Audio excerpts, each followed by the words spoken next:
이제 CTS에서는 CTS 이제 기독교 방송 CTS에서는 2년 전쯤에 한국 주소 현 주소 종교 개혁으로 돌아본다라는 제목으로 프로그램을 만든 적이 있었습니다.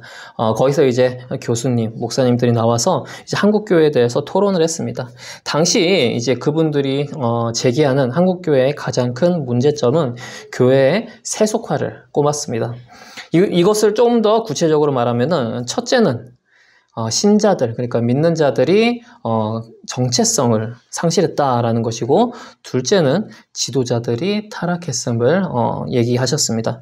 첫째로 이제 말하는 그 신자들이, 믿는 자들이 정체성을 상실했다는 것은 신자가 신자다운 삶을 살아야 되는데 그 신자다운 삶을 살지 못하는 부분에 대해서 지적을 하신 것입니다.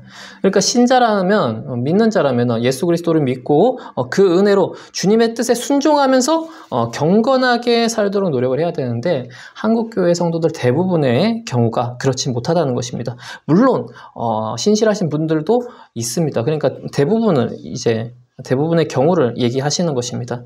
그래서 그저 성도들이 자신의 필요에 따라서 주님을 믿고 문제 해결이나 아니면은 복을 받으려고 하는 그런 모습들이 있었다는 것이죠. 그래서 이제 말씀을 배우기는 배우지만은 정말 신자답게 살아가기 위해서 힘을 쓰지 않는 것, 그것이 바로 그 한국교회의 문제점, 세속화된 교회의 문제점이라고 지적을 하셨습니다. 두 번째로는 이제 지도자의 타락을 말씀하셨습니다. 그러니까 지도자들 또한 성도들에게 모범을 보이지 못했다라는 것입니다. 그러니까 지도자들이 윤리적인 타락이 있을 뿐만 아니라 지도자들이 은근하게 대놓고 하는 사람 별로 없죠. 그렇지만 은근하게 돈을 쫓고 명예를 쫓고 교회의 성장만 쫓은 것입니다.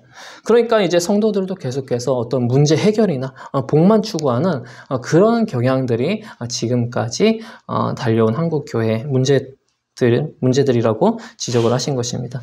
그래서 한 교수님께서는 이렇게 지적을 하셨습니다. 한국교회는 지난 중세교회가 천년에 걸쳐서 점점 부패한 것을 아주 단시간에 100년 만에 따라잡았다라고 그렇게까지 따끔하게 얘기를 하셨습니다. 그래서 한국교회는 지난 100년간 급격하게 부흥은 했습니다.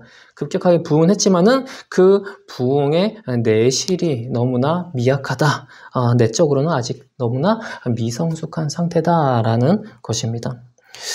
이런 지적을 들으면서 저 또한 이제 동의하는 부분이 많다고 느꼈습니다. 물론 이제 저도 부족한 지도자로서 부족한 부분이 이제 너무 많고 저 자신도 끊임없이 이제 개혁을 해야 됩니다. 그런데 기존의 한국교회는 더욱더 개혁이 많이 되어야 함을 느낍니다. 기존의 지도자들이 개혁이 되어야 되는데 사실 이런 것은 쉽지 않습니다. 그래서 이제 우리 교회처럼 도원교회처럼 계속해서 이제 새로운 교회들이 태어나야 되는 것입니다. 그러면서 이제 개혁이 되는 것이죠. 오늘은 그래서 종교개혁 기념주일로 말씀을 나눕니다. 그래서 성경의 본문에 대한 내용보다는 기독교 역사적인 내용을 더 많이 다루게 될 것입니다.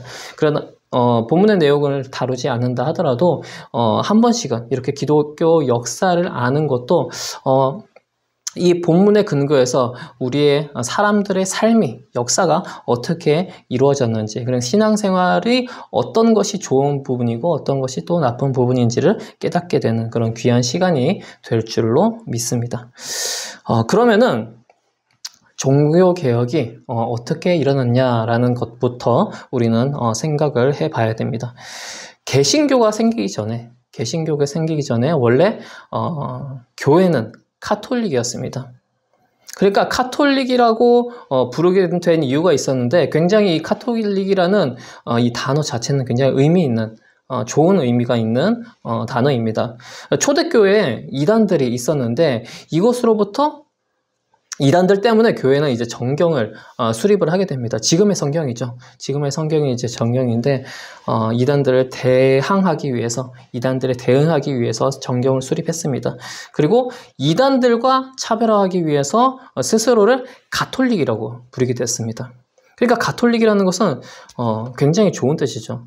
가톨릭은 보편적인, 전체적인 이런 뜻을 가지고 있습니다.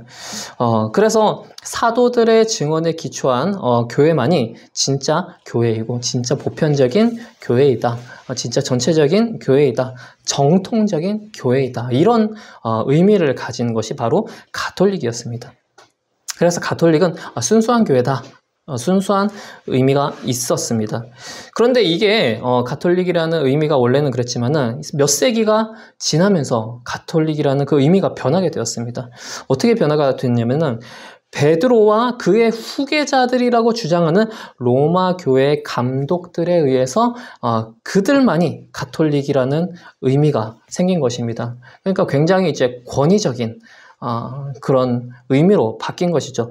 그리고 게다가 로마 교회 중심으로 좁혀지게 되었고, 결국 이제 대표적으로 어떻게 얘기를 하게 됐냐면은 로마 가톨릭 교회라고 이제 얘기를 하게 되어버렸습니다. 그러니까 이제 교회는, 특히 이제 로마 가톨릭 교회는 기독교가 로마의 국교가 되면서 이루어진 교회입니다. 그러니까 로마의 국교가 되기 전에, 기독교가 로마의 국교가 되기 전에는 굉장히 기독교가 핍박을 많이 받았습니다. 많은 사람들이 신앙을 지키기 위해서 정말 많이 죽었습니다. 그러다가 이제 콘스탄티누스 황제가 기독교를 이제 공인하게 되었습니다. 그러니까 그전에는 기독교 자체를 국가에서 인정을 하지 않았습니다. 불법적인 종교였습니다. 그러다 보니까 기독교를 믿는 것 자체가 불법이었고, 그래서 사형도 당하고 그렇게 됐었는데, 이제 콘스탄티누스 황제가 기독교를 공인하게 되었습니다. 기독교 믿어도 된다 라고 이제 공인을 하게 된 거죠. 그러면서 이제 기독교인에 대한 핍박이 점점 없어졌고, 기독교인이 점점 많아졌습니다. 그러다가 테오도시우스 황제 때가 돼서 기독교를 국교화했습니다. 그러니까 많은 사람들이 이미 기독교를 믿다 보니까 이것을 국가의 종교다, 국가의 종교로 세워도 문제가 없었던 것입니다. 그런데 이제 문제는 여기서부터 생기게 됩니다. 기독교가 이제 국교가 되면서 기독교가 왕과 귀족들로부터 많은 지원을 받게 됩니다. 그러면서 기독교가 이제 권력과 굉장히 가까워지는 것이죠. 그러면서 기독교가 자연스럽게 엄청난 부도 쌓게 되었습니다. 이 권력과 부에 가까워진 교회가 점점 타락하게 된 것입니다. 교황들은 재물을 축적하게 되었고, 사치스러운 생활을 하는데 정신을 쏟게 되었습니다. 특히 이제 문제가 된 것은 면죄부 판매였습니다. 그냥 이제 사치를 하고 뭐 이런 것들은 개개인의 문제라고 할 수 있죠. 그런데 이 면죄부 판매라는 것은 진리의 문제였습니다. 그래서 이 면죄부 판매가 문제가 됐는데, 앞에 한번 읽어볼까요? 돈꾀에서 주화가 땡그란 소리를 내며 떨어지는 순간에 영혼이 연옥에서 빠져나온다. 그러니까 면죄부라는 것은 무엇이냐면은 천국과 지옥 사이에, 우리가 죽어서 천국과 지옥을 가기 전에 연옥이라고 하는 그 대기실에 우리가 예수님께서 재림하셔서 모든 사람들이 부활하기 전에 연옥이라는 곳에서 이제 대기를 하고 있는데, 이미 죽어서 연옥에 있는 사람들을 위해서 살아있는 사람들이 이 면죄부를 구입을 하면, 그러니까 돈을 내가지고 구입을 하면은 그 연옥에 있는 사람들이, 지옥 갈 사람들이 천국에 갈 수 있다라고 주장을 하면서 이 면죄부를 판매한 것이죠. 이 면죄부를 사실 그 가톨릭 교회가 판매를 하게 된 이유가 그 교회 재정 확충을 위해서였습니다. 거대한 성전을 건축하기 위함이고 또 보수하기 위함이었습니다. 그래서 이제 면죄부 판매를 굉장히 장려하게 되었습니다. 그런데 정말 이거 진리가 아닌 방법으로 면죄부를 판매했는데, 그 모아들인 돈으로 그 원래 의도인 성전 건축을 위해서 쓰인 것이 아니라 대주교로 임명되기 위한 뇌물자금으로, 자신들의 출세를 위해서 그 뇌물자금으로 이 돈이 또 쓰이기도 했습니다. 그러니까 면죄부 판매에서 이제 제일 문제점이 무엇이냐면은 돈으로 구원을 살 수 있다라고 주장을 한 것이죠. 그리고 또 그 돈들을 자신들의 출세를 위해서 사용되었다는 것입니다. 이제 그렇게 교회는 타락하게 되었습니다. 문제는 여기서 멈추지 않고, 교회가 이제 믿음으로 구원을 얻을 수 있는 것이 아니라 선행을 해야만 구원을 얻을 수 있다라고 이야기를 했습니다. 그래서 이 선행이라는 것은 남을 돕는 일뿐만 아니라 교회에서 가톨릭 교회에서 시행하는 그 7가지 성례 열심히 참여하는 것들까지 규정을 해서 교황청 아래 모든 사람들을 성도들을 구속시켜 놓았습니다. 사람들을 묶어 놓았던 거죠. 교황청의 말을 듣지 않으면 구원을 받지 못하는 것, 교황청에 따르지 않으면 구원을 받지 못하는 것, 이렇게 이제 사람들을 묶어 놓았습니다. 그럼에도 불구하고 사람들이 그것을 잘못됐다라고 생각을 하지 못했던 이유는 당시 이제 성경이 라틴어로 되어 있었기 때문입니다. 그러니까 인쇄술이 지금처럼 발달하지 않아서 그 책 한 권을 성경이라는 책 한 권을 얻을 수 있기 위해서는, 사기 위해서는 집 한 채라든가 밭을 막 판다거나 그렇게 거의 전 재산을 들여야만 성경을 가까이 할 수 있었습니다. 그 성경을 가까이 하면 뭐합니까? 라틴어로 돼 있어서 읽을 수가 없는 것입니다. 그러니까 보통 사람들은 그냥 교황청에서 얘기하는 것이 얘기하는 대로 그냥 받아들일 수밖에 없었습니다. 이렇게 이제 교회가 절대 권력을 가지고, 그리고 그 권력을 세상 권력과 결탁하면서 자신들의 이익만을 쫓는 교회로 이제 타락하게 되었을 때, 점차 로마 가톨릭 교회의 부패를 지적하면서 잘못된 교회의 모습을 개혁하고자 하는 사람들이 생겨났습니다. 존 위클리프라는 분이 있었습니다. 그러니까 존 위클리프가 이제 우리가 이제 마틴 루터 알죠? 많이 들어봤죠?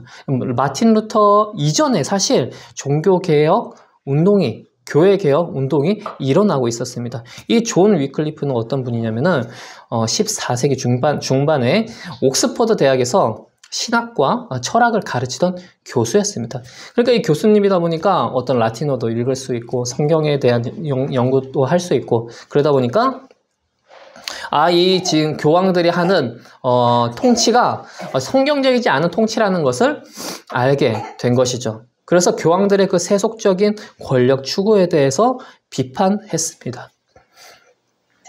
세상의 주권은 오직 하나님께 있고 교황에게 있는 것이 아니다라고 주장을 했던 것이죠. 그리고 모든 사람들은 하나님 앞에 평등하다고 이야기했습니다. 교황들은 자신을 통해서만 자신들이 중보를 해야만 주님 앞에 나아갈 수 있다라고 그렇게 사람들에게, 성도들에게 얘기를 했는데, 그것이 아니라 누구나 주님께 나아갈 수 있다라는 것을 지금 주장을 하신 것이 바로 존 위클리프 교수님입니다. 그래서 이제 로마 가톨릭이 주장하는 어떤 성례나 고해성사나 성직자들의 중재로 구원을 얻을 수 있다는 것, 이 모든 것들을 거부했습니다. 그래서 당시에는 로마 가톨릭 교회는 어떻게 얘기를 했냐면은 교회의 권위가 말씀 위에 있다라고 했습니다. 그런데 이 존 위클리프 교수님은 말씀이 교회의 권위 위에 있다라고 주장을 하신 것입니다. 결국은 이제 이런 주장들로 인해서 존 위클리프 교수는 파면을 당하게 됩니다. 그리고 로마 교황청으로부터 이단으로 규정되기도 했습니다. 그러나 이제 존 위클리프 교수님이 죽고 난 다음에도 그 가르침을 따르는 제자들이 점점점 늘어났습니다. 그래서 이제 존 위클리프는 종교개혁의 선구자로 평가가 되었고 종교개혁의 초석을 놓게 된 분입니다.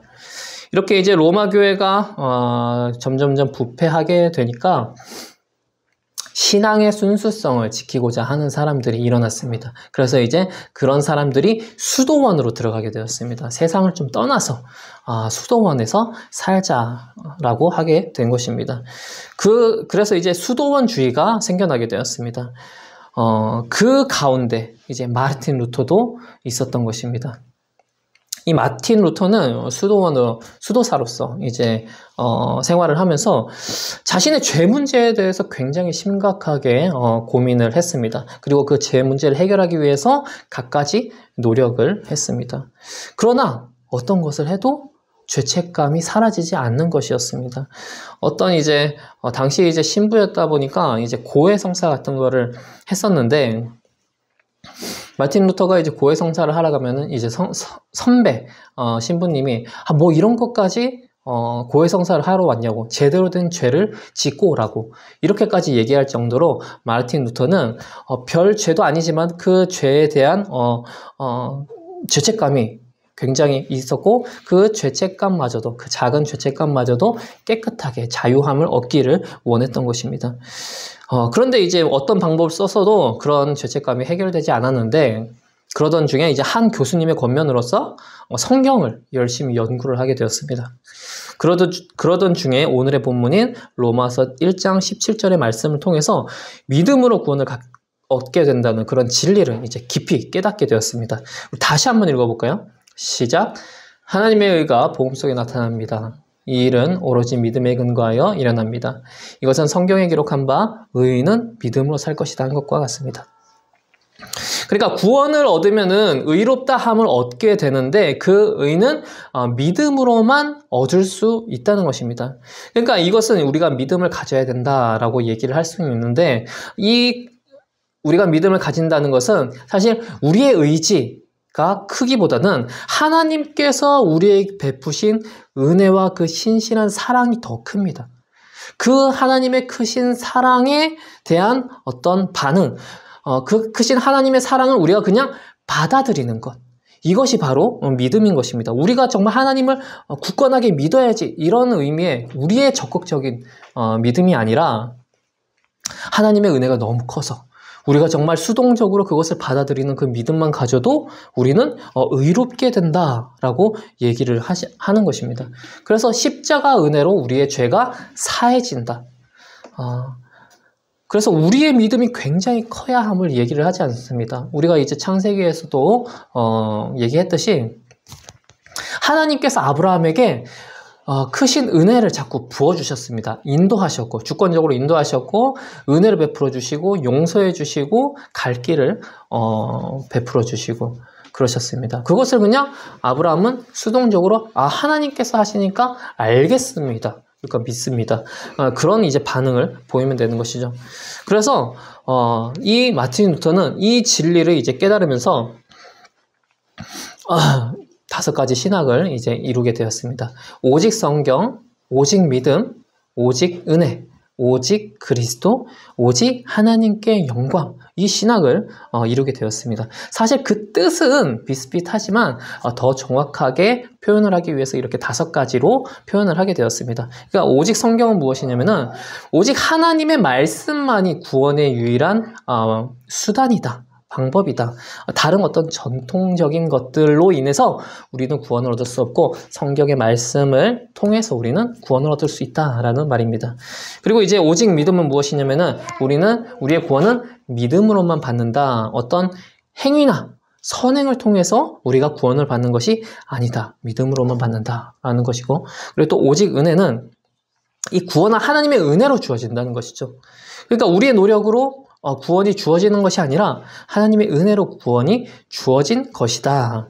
오직 그리스도는 구원이 오직 예수 그리스도를 통해서만 이루어진다라는 것입니다. 예수 그리스도의 그 십자가 사건이 우리의 구원의 근거가 되는 것입니다. 그리고 오직 하나님께 영광, 이것은 우리가 구원을 얻은 것은 오직 하나님께 영광을 돌려드리기 위함이다.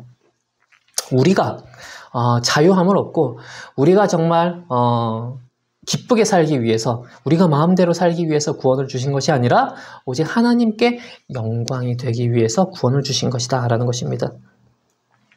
그래서 이제 오직 믿음으로 구원을 받는 것, 오직 은혜로 구원을 얻는다는 것, 그리고 사람의 권위가 아니라 교황청한 사람의 권위, 그러니까 교황들의 중재에 의해서만 구원을 얻는다고 얘기를 했지만 마르틴 루터는 오직 성경을 통해서 우리의 신앙을 통해서 이제 구원을 얻는다고 이야기를 하고 이제 성경을 강조하게 되었습니다. 본질로 돌아가자는 것이죠. 어떤 관습, 이런 것들이 아니라 전통, 이런 것들이 아니라 본질로 돌아가자는 것입니다. 이렇게 주장한 마틴 루터는 어떻게 됐을까요? 그 당시에. 교황청에서 사람들을 보내서 마틴 루터를 이제 죽이려고 했는데 다행히 돕는 자가 있어서 루터를 피신시키게 되었고, 루터는 이제 그렇게 피신을 하면서 계속해서 뭐 성경을 번역한다거나 이런 사역을 계속해 나갈 수 있었습니다. 그리고 이제 당시 인쇄술의 발달로 인해서 이런 이제 그 루터의 개혁안들, 이런 것들이 굉장히 광범위하게 퍼지게 되었고, 또 이제 종교개혁이 불붙듯이 확산하게 되었습니다. 이제 그 와중에 또 몇몇 사람이 있는데, 통과하고, 이제 종교개혁을 마무리하는 사람이다라고 주장을 할 수 있는 존 칼빈이 있습니다. 장로교에서는 사실 이제 존 칼빈주의라고 해가지고 굉장히 많은 것들을 이제 칼빈의 어떤 가르침을 따르고 있습니다. 그래서 이 존 칼빈은 종교개혁에 대해서 굉장히 많은 신학들을 정리를 했고, 그냥 단순히 신학으로 끝나지 않고 이것을 국가가 지향해야 할 어떤 경제적인 개혁이나 사회 구제 정책까지 존 칼빈은 사회를 변화시키기 위해서 또 헌신을 했습니다. 특히 이제 당시 개신교는 루터가 이제 주장한 오직 믿음으로 구원을 얻는다라고 이제 주장을 많이 하게 됐는데, 근데 이렇게 주장을 하게 되니까 문제점이 생겼습니다. 문제점이 뭐냐면은 행위로 구원을 얻는다고 얘기를 하는 가톨릭보다 선행을 하지 않는 것입니다. 그래서 칼빈은 우리가 믿음으로 사는데 믿음과 더불어서 우리의 생활이 절제된 도덕적 생활을 해야 된다라고 강조를 했습니다. 그러니까 거룩한 생활을 해야 된다. 성도는 거룩한 생활을 해야 된다. 앞에서 이제 교수님이 CTS 그 토론 프로그램에서 교수님이 지적한 것과 같이 이제 성도들이 자신의 정체성을 잃었다라고 얘기를 하신 것이 바로 여기서 이제 칼빈은 얘기를 하는 것입니다. 성도는 성도답게 살아야 된다. 이것이 구원을 받기 위해서가 아닙니다. 구원을 받기 위해서 우리가 성도답게 살아야 된다. 이것이 아니라 구원을 얻었으면은 정말 그 구원받은 자답게 하나님의 백성답게 우리가 살아야 된다. 구원을 증명하기 위해서, 우리가 구원을 얻었다는 것을 증명하기 위해서, 진짜 하나님의 백성이라는 것을 증명하기 위해서 우리가 거룩하게 살아야 된다라는 것을 강조했습니다. 그래서 이제 칼빈은 이런 어떤 실천적인 그런 가르침을 많이 했는데, 이로 인해서 스위스가 굉장히 깨끗해졌습니다.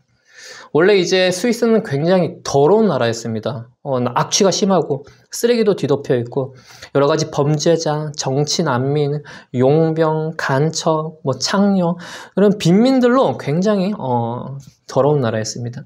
그런데 이제 칼빈이 이렇게 어떤 종교개혁에 대해서 종교개혁을 정리하고 체계적으로 수립하고 그것을 이제 국가가 시행할 수 있게끔까지 엄격한 기준들로 제네바를 그러니까 스위스를 개혁을 하니까 스위스가 오늘같이 정말 깨끗하고 아름다운 도시가 될 수 있었던 것입니다. 이 칼빈은 이제 그냥 단순히 이런 그런 신학적인 것만 아니라 이제 경제개혁과 정치개혁에도 이제 신경을 써서 오늘날의 이제 자본주의와 그리고 삼권 분립 이런 것들의 기초를 놓았다고 할 수 있습니다. 우리는 이런 어떤 종교개혁의 개략적인 부분, 굉장히 이제 눈에 띄는 부분만 사실 오늘 살펴보았습니다. 올해부터 우리가 사실 이렇게 종교개혁 기념주의를 지내게 되었습니다. 몇 번 제가 이제 얘기하긴 했지만은 우리가 이렇게 종교개혁일에 관심을 가지게 된 것은 사실 작년에 그 할로윈데이에 벌어진 이태원 사건 때문입니다. 이 할로윈데이는 사실 귀신의 문화를 즐기는 그런 문화였습니다. 영적으로 보면은 굉장히 방탕한 문화였기 때문에 우리가 이 문화에 대적하기 위해서는 할로윈데이와 같은 날에 있는 10월 31일에 있는 종교개혁일을 우리가 정말 붙잡고 바르게 이 날을 지내야 되겠다라는 것에 이제 종교개혁 기념일을 주목한 것입니다.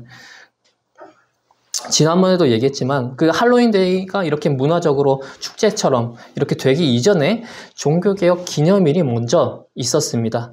그래서 우리는 이 소중한 날이 사탄의 어떤 세력에 잠식되지 않도록 우리는 힘써야 되겠습니다. 당시 종교개혁은 그 시대의 필요에 따라서 이루어졌습니다. 잘못된 부분들을 성경에 기초해서 고쳐 나갔습니다. 그리고 그 신앙에서만 그치는 것이 아니라 사회 전반으로까지 그것을 영향을 미치도록 노력을 했습니다. 그래서 우리 또한 종교개혁 기념주의를 마주하면서 이 시대에도 계속해서 교회 개혁을 해 나가야 함을 느낍니다.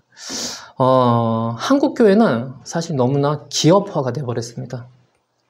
그래서 개교회가 너무나 외적으로 점점 성장하기만을 원하지 정말로 믿음으로 인해서 사회가 바뀌는 것까지 소망하는 것 같지 않습니다. 물론 전혀 소망하진 않죠.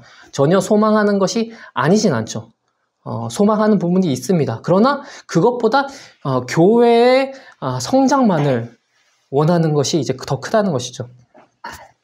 그래서 이제 진정으로 사회를 위해서 나눔을 하고 진정으로 어려운 사람과 어려운 교회를 돕는 일을 등한시하고 있습니다. 그리고 자신들의 지위만을 누리려고 하고 있습니다. 지도자도 마찬가지고 성도들도 마찬가지입니다. 그러니까 지도자가 그러니까 성도들도 당연히 그 이상의 어떤 신앙을 가질 수가 없는 것입니다. 이런 모습들 때문에 젊은이들 가운데 교회에 실망을 하는 모습들이 많이 있습니다. 그러나 이런 상황 가운데 우리는 그러면은 실망하고 그냥 교회에 실망하고 주저앉아 있어야 되냐? 그렇지 않습니다. 우리는 교회가 주님께서 세우신 교회라는 것을 믿어야 합니다. 주님께서 교회를 개혁해 주십니다. 우리가 주님을 믿고 주님을 따르고자 할 때 주님께서는 교회를 개혁해 주십니다. 우리 마음속에 그 개혁의 마음을 주시고 더 주님을 향한 그런 교회가 되기 위해 애쓰는 마음을 주시는 것입니다. 그래서 우리는 기본으로 돌아가도록 주님께서는 우리에게 기본으로 돌아가도록 마음을 주시고 성경을 사모하도록 마음을 주시고 말씀대로 살아가도록 마음을 주십니다. 주님께서는 우리에게 그렇게 해주십니다. 우리가 주님의 말씀으로 돌아가고 주님께서 주신 은혜에 집중을 합시다.